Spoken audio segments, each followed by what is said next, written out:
कि गरुड़ जी को अपनी मां वनिता को दासत्व से मुक्त कराने के लिए अमृत की आवश्यकता पड़ गई। वनिता और कद्रु इन दोनों में एक बार होड़ हो गई ऐसे कि और उस होड़ में वनिता हार गई। अब वनिता को कद्रु की दासी बनना पड़ा और यह तो नियम ही है कि जब मां दासी है तो पुत्र भी उनका दास ही होगा। अब गरुड़ जी को दासता करनी पड़ती।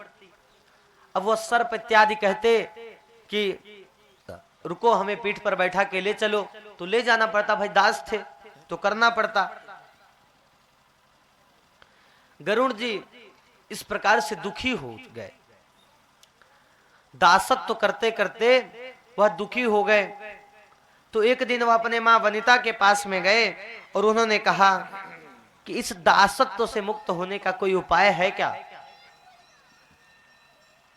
तब वनिता जी ने कहा कि एक उपाय मैं तुमको बताती हूं, तुम एक काम करो, तुम देवताओं के पास जाकर के देवताओं से, क्योंकि तुम्हारी अच्छी बनती है, तो तुम अमृत लेकर के आओ।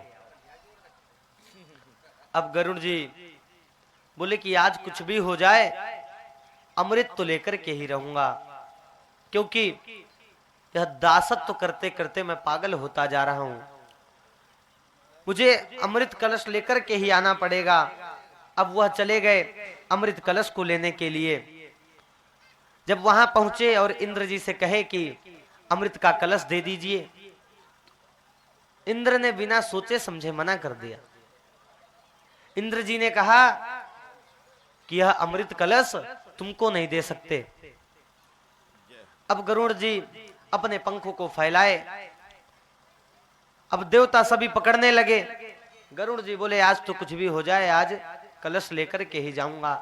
अब गरुड़ जी देवताओं को मारने लगे।